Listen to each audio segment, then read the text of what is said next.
first of all, I'm really excited. This is my first Seudah Shlishit learning together that I got to bring.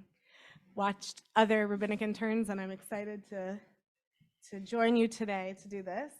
And something that I find very exciting about Beth is there's all kinds of different davening and communities happening. So even though hopefully at this point in Shabbat we've done some learning already, we have not yet done it together as this group that's here in the room and that's on Zoom.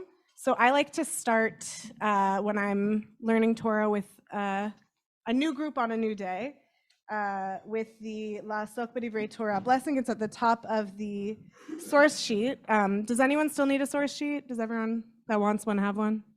Great. So I like to do it to this little tune I learned up in Berkeley. I'll start on some nine eyes and then you can join in whenever you're comfortable.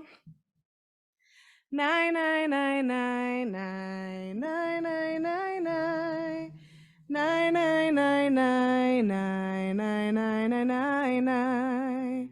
Nine, nine, nine, nine, nine, nine, nine, nine, nine. Nine, nine, nine, nine, nine, nine, nine, nine, nine, nine. Baruch atah Adonai Eloheinu melech haolam asher kiddushanu b'mitzvotav etzivanu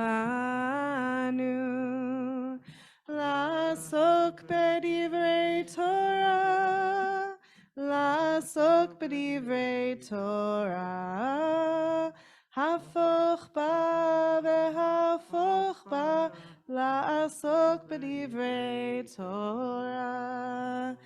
Nine, nine, nine, nine, nine, nine, nine, nine, nine.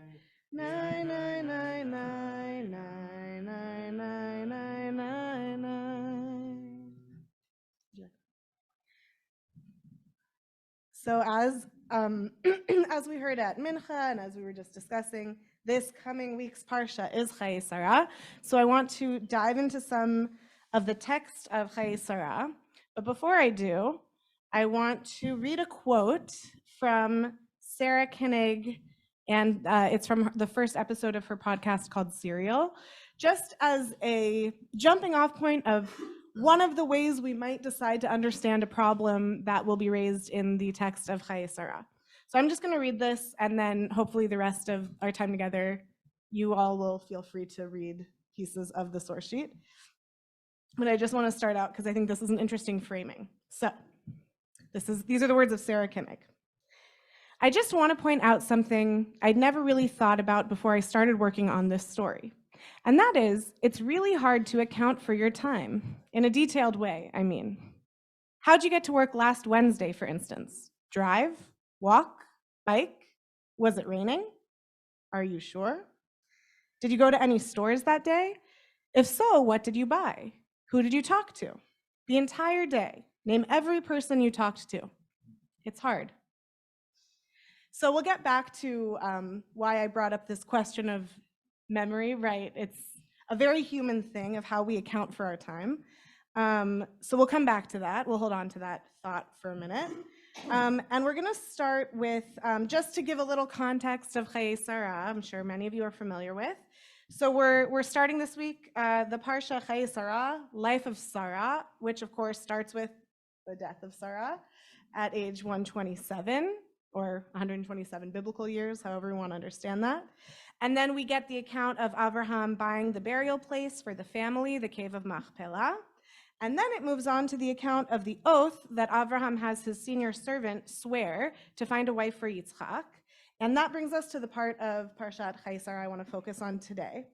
So I have a little section of 10 verses of what happens.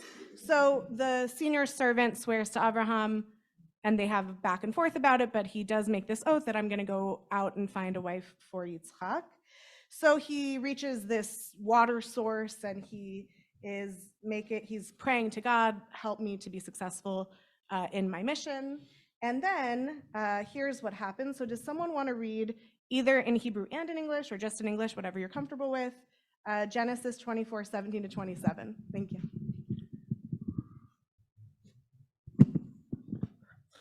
Vayarot ha'eved likrata vayomer hagamiini na me'at mayim mikadech. Vatomer shite Adoni Vatimaher Vatoref Kadah al Yadah Vatashkehu Vatachal Koto Vatomer Gam Ligmalecha Eshav Ad Im Kilu Lishtot Vatimaher Vatar Kadah El Hashoket Batarot od el habit lishov batishav lechol gemalav vaish mishta'elah micharish ladat hahitzliach Hashem darko imlo v'hi kasher kilo hagemalim lishtot v'ikach haish Nezem Zahav Beka Mishkalo Ushne Tamidim Ayadeh Asara Zahav Mishkalam Vayomer Bat Mi At Hagidina Li Hayesh Beit Avich Makom Lanu Lalin Bat Tomer Elav Bat Betuel Anochi Ben Milka Asher Yalida Anachor Bat Tomer Elav Gam Teven Gam Mispo Rav Imanu Gam Makom Lalun Vayikod Haish Vaish Tachu Lashem Vayomer Baruch Hashem Elokei Adoni Abraham Asher Loazav Chasto Va'amito Me'im Adoni Anochi Vaderech Nachani Hashem Beit Ache Adoni. Thank you so much. Can I also ask you to read it in the English too? Sure. Thank you so much. The servant ran toward her and said, "Please let me sip a little water from your jar." "Drink, my lord," she said, and she quickly lowered her jar upon her hand and let him drink.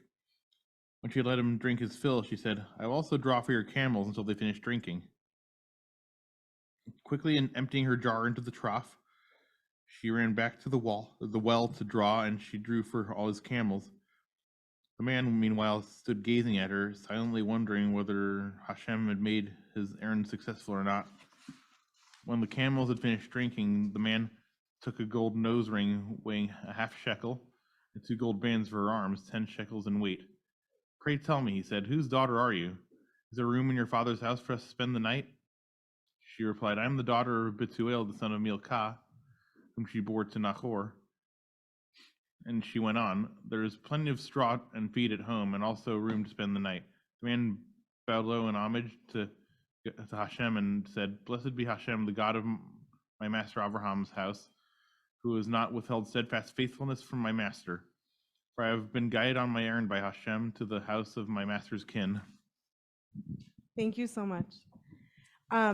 So this is the account as we have it of the encounter at this source of water between the daughter of Betuel, as we have in these verses, the daughter of Betuel, and this person who is the servant, the man, Ha'eved, Ha'ish. So these are the people. I mean, we might refer to this as this is when Eliezer and Rivka met at the well. But in the actual text, we don't get those names just in this moment. And I also just want us to notice, just pay attention to how that interaction went. So that's our first account of the interaction. So then what happens next is that Rivka, or the daughter of Betuel, goes home and she tells her family about this encounter that we just read. And we don't get her version of what happens. We just get that she went to her mother's household, and she told them all of these things, or all of these words that pass between them. And we meet her brother Lavan, who runs out to meet this man, this servant at the spring or the well, this water source. And Lavan brings this servant man into their home. And then we get the next verse, which I'll just read quickly because in the Hebrew and the English, Vayusam lefanav le'achol vayomer lo vayomer lo ochal ad im dibarti devarai vayomer daber vayomar eved Avraham anochi. But when the food was set before him, so this is the servant, the man, he said, I will not eat until I have told my tale. In the Hebrew, dibarti devarai, it could be until I've spoken my words, until I've spoken my piece, but the translation, I think it's interesting. I think I say this every day, at least once a day, that every translation is an interpretation, which is why I appreciate sometimes reading things in both the Hebrew and the English, because until I have told my tale puts a certain spin on where this might go. And then he said, speak then. That Radak, the French 12th and 13th century commentator, says the he that's telling this servant man to speak, it could be Lavan, it could be Betuel, but one of the men of the house is telling him, okay, so tell us what you have to say. And he starts off his account of what happened by saying, Eved Avraham Anochi, I am Abraham's servant. So then he says, okay, so Abraham asked me to do this, to find a wife for his son Yitzchak, and I came here and I was praying that I should be successful. And then we have, I want us to read together his account. Does someone else want to read in the Hebrew and the English, or it could just be in the English? It's okay either way. Do we have a new volunteer to read? Okay, thank you. Oh wait, is it okay if you use the mic just for the Zoom people? Thank you. I had scarcely finished praying in my heart when Rivka came out with her jar on her shoulder and went down to the spring and drew, and I said to her, please give me a drink. She quickly lowered her jar and said, drink, and I will also water your camels. So I drank, and she also watered the camels. I inquired of her, whose daughter are you? And she said, the daughter of Betuel, son of Nahor, whom Milcah bore to him. And I put the ring on her nose and the bands on her arms. Then I bowed low in homage to Adonai and blessed Adonai, the God of my master, Abraham's house, who led me on the right way to get the daughter of my master's brother for his son. And now, if you mean to treat my master with true kindness, tell me, and if not, tell me also that I may turn right or left. Thank you. Okay, so now this is his tale that he's telling them. It's pretty similar to the first account we read, except for a little bit of difference. So we have a couple commentators on here who have some ideas as to why this difference happens. So would someone like to read the Rashi? We have our Rashi, French 11th and 12th century commentator. We could just read the commentaries, I think, in English at this point, just for time. Does anyone want to read the Rashi? Or they can pass you the mic. Thank you.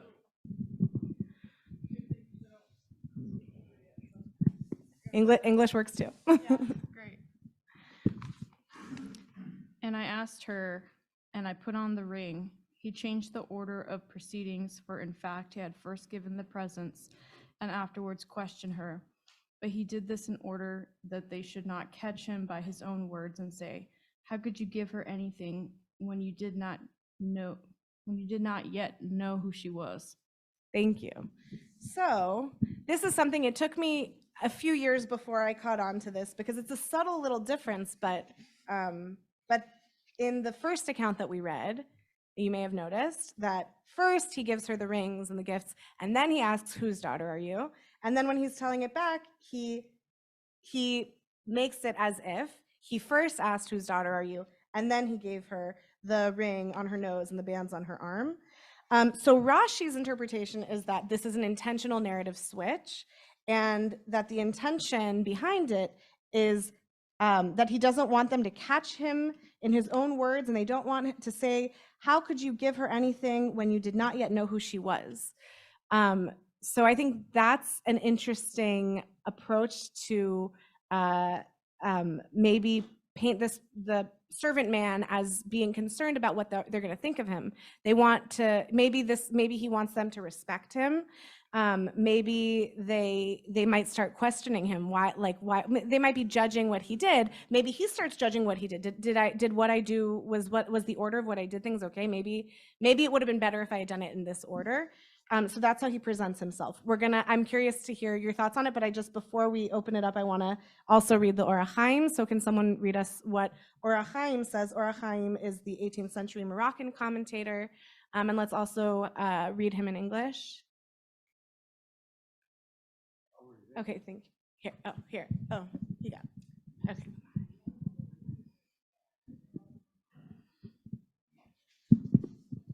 I asked her and put the ring on her nose.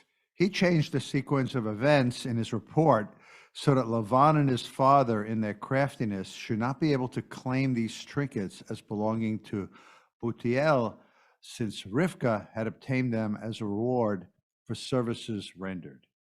If, however, Rivka had obtained the jewelry only after she had identified herself as the daughter of Butiel, it was clear they were meant to effect a betrothal between her and Yitzhak, her father not being able to claim them as belonging to him.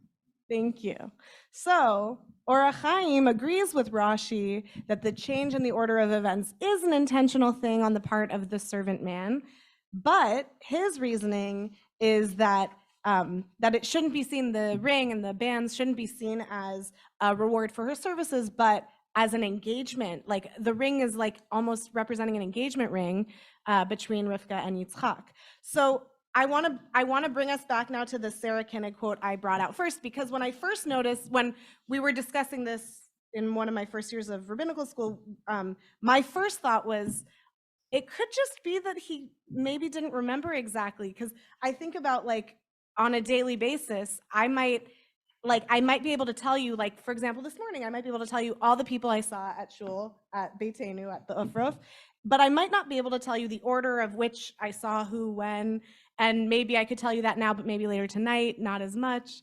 And so I thought, when I first read it, like, it could just be the very human thing of it's hard to account for our time, but there's also the possibility of it's an intentional switch, and it could be from the Rashi reading of because he cares about how they're going to perceive him, and it could be the Orach Chaim reason of because he wants the ring and the bands to be this engagement symbol. So I'm curious now. I want to open up to you all about whether you find any of those three arguments compelling. Maybe you have a fourth or a fifth or a sixth option of why the chronology is switched in this account of what happened at the source of water. So does anyone want to share thoughts on why this man would switch up the chronology?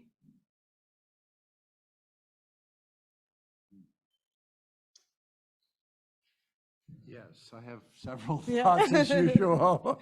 I didn't expect to have any, but well, when he mentions the craftiness of it, that was interesting. So I just didn't think of that. That makes good sense. So that's one. Two, Yitzhak never came up. It's like, hi, you look good. Marry my friend. You know, I mean, that's kind of odd in the sense of that, but maybe that's the custom of the day. Go find me a wife, you know, whoever gives him something, that's a good candidate. I don't know. I don't know enough about the sequence of times there. But I do think it's very natural for him to then change the order too. Because I meet many people, and first I'll like say, hey, come sit here or do something here. And then I'll say, what's your name? You know what I mean? So just thinking back to myself, sometimes it's good to do a good gesture first in terms of beginning a relationship or something. So you have three convoluted thoughts to chew on. That's great. Thank you so much. Thank you. Any other thoughts on why the switch up in the order of events of who are you? Let me give you gifts, or let me give you gifts, and then who are you? Well, thank you for the food for thought that you gave us. So we can sort of sit with that as we go on to. I have a point I'd like to make. Oh, yes, thank you. Yeah. Yes, the first one is a narrative, right? Yeah. Someone saying what he said. And the second one is him saying what he said. He's saying that he's telling the story. And and I've said this before, but they said about Harry Truman, that any story worth telling is worth exaggerating. What I'm saying is that when you tell a story, it's different than when you're narrating a story. So by telling it, you emphasize the points that you want to make. The fish is that big or whatever. And I'm just saying that by telling it is different than narrating it.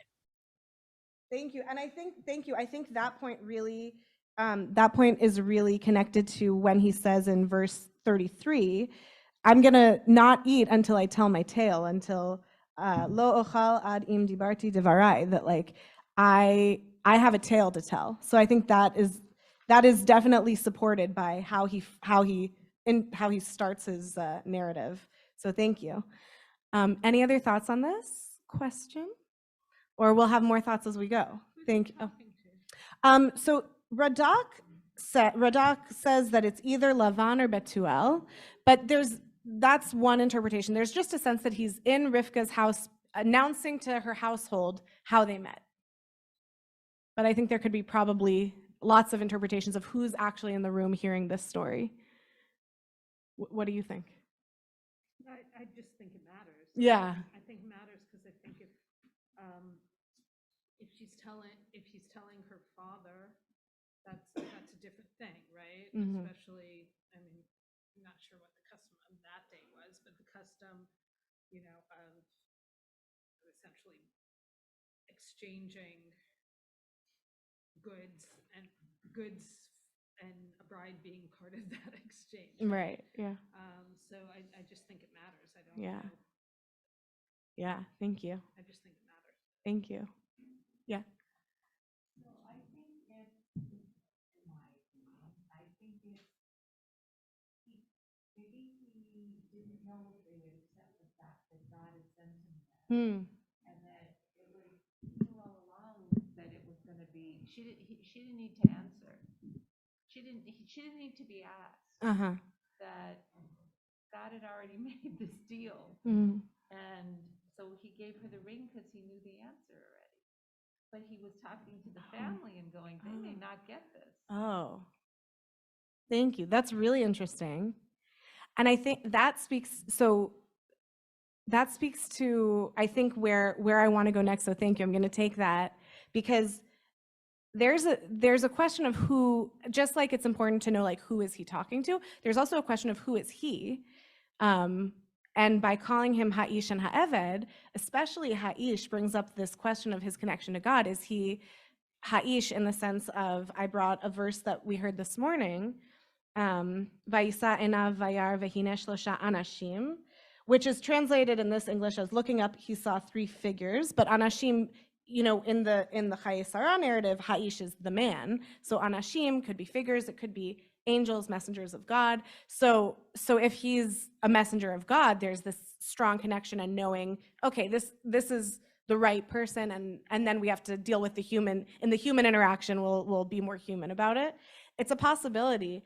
I brought a few, just because Ha'ish and Ha'eved I felt to be like, it's interesting to me that that's all he gets in terms, this is a whole narrative about him, but all we get is Ha'ish and Ha'eved here. So I brought more examples, and we don't have time to go through them super deeply, so I'll just sort of like go over, we have the Anashim from this week's Parsha, and then in the next verse, how Avraham refers to himself as Avdecha, that he is the servant of the servants of God, perhaps. And then I brought another example from Breshit with Ish and Avadim. Sorry, what? Yeah, the wrestling, right. So that's the Ish too. So I just think these words are, even though Ish and Eved can mean a lot of things, these words are definitely loaded with meaning, especially in Breshit. But we do have a name in Genesis 15:2 for who is the person in charge of Abraham's household. We get the name Eliezer, and then when he makes the oath in 24:2-4, we also get that the person who's making the oath is the senior servant, and then we got from Genesis 24:34 that he introduces himself as Abraham's servant. So a lot of people refer to him as Eliezer, and I have a few questions for reflection. I also don't think we'll have time to go through all of them, but it's also, if you want to take the source sheet, it could be something to think about this week while we continue to read Chayei Sarah this week. But I want to ask the first question and maybe the last question. So the first question is, whether, and that's about what we were just talking about, whether the identity of this person, the man or the servant or Eliezer, does that affect the question of whether he was intentional about switching up the chronology or if it was a memory thing? If it's a question of memory, that could connect to maybe if he's Eliezer, maybe he is only human, or would his humanness perhaps be all the more reason that he would want to control the narrative? Both feel like they have human tendencies, both feel like they have divine tendencies. So I'm curious if, just like it matters who he's talking to, if anyone wants to share a take on the identity of this person that we're talking about in this parsha.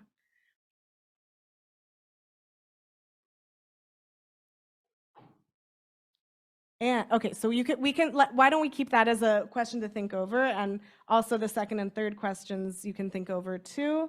But I want to get us to the last question. So the last question, number 4 at the end of the source sheet.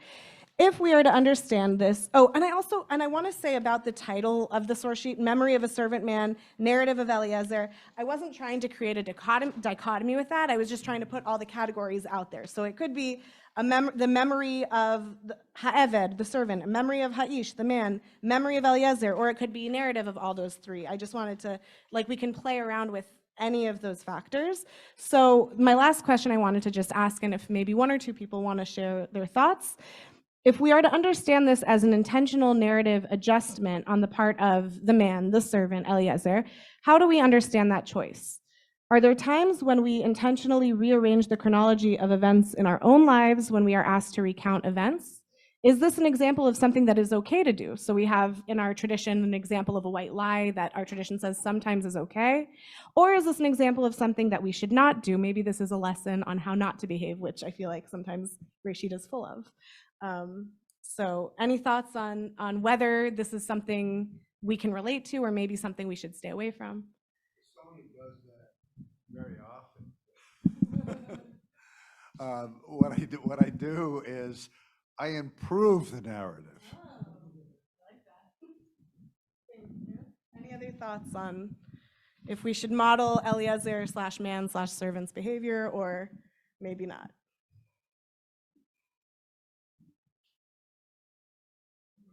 Yeah, that's also, I like that answer because I'm not sure either. That's why I always ask the questions when I don't know. Yeah. I have a question about the question. Yeah. So my question about the questions is, assuming that the initial narrative is the truth, the objective truth of what happened. That's also a good point. Yeah. One of the things that's not really fully addressed about that is, why did he give her the stuff? The question he didn't want to have asked. What was the thinking? How would he have any way of identifying who Rivka was before he even confirmed it? Did he have some other source of it? What is going on beyond the narration order? And if he's just a servant, then how would he take it upon himself? Not in the days where he could open up his phone and see a picture and say, that's her. How would he know that that was there? Was he above the level of a servant to know more? Right. So that's my question about the questions. Right. I think those are all great questions too. Thank you. I mean, I think those are questions that play into it. And I also like how you started with we have our first account, which maybe the second account is closer to what actually happened because we're hearing it from him himself. Maybe the first account is it's a question of what's the real order of events, and then who was he to know that she's the one to give the stuff to, which is why Rashi, that's goes back to Rashi's answer of maybe he started to think maybe I didn't do this in the right order. That was one of the ways I read Rashi. But yeah, thank you. Those are great. Yeah, he is. Great additional questions. Yes. Yeah, thank you. First, Yael, thank you for walking us through these sources. I think it is fascinating to ask ourselves how reliable a narrator this servant Eliezer is. but we're actually asking the question from within an assumption that that the narrative that we've received is reliable, Right. right? Because there's also a question which you couldn't ask in the yeshiva world, but we Right. can ask in our world. Yeah. How reliable is this chapter of Breshit? Right. Right? Is it possible that what Rashi and Or HaChaim are trying to resolve as an internal inconsistency in the story actually is an inconsistency that's represented by several different narrative traditions that got woven together, which you see a lot in the Joseph story, Mhm. right? And it's heretical in some gatherings to even raise the question, but it actually plays into your larger question, which is that I think we would be shocked if someone shared with us a transcript of everything we said in the last 24 hours. Right. And or we were asked to remember everything we said in the last 24 hours and then showed what we said. Our own memory of what transpired and what we spoke would not be nearly as reliable as we'd like to think it was. So maybe this was intentional on the Torah's perspective, you want to call it God's perspective or the editor's perspective, to show a story that naturally changes in small detail as frequently as our own senses, our own reality change. Thank you. Yeah. And that also brings me, thank you so much. The question about memory, there's one thing when you're talking about individual memory, and then there's a question of communal memory. And that gets even, if it's hard for me myself to remember what I did in the last 24 hours, as a community, as a people, it's all the more complicated and maybe all the more rich. So thank you.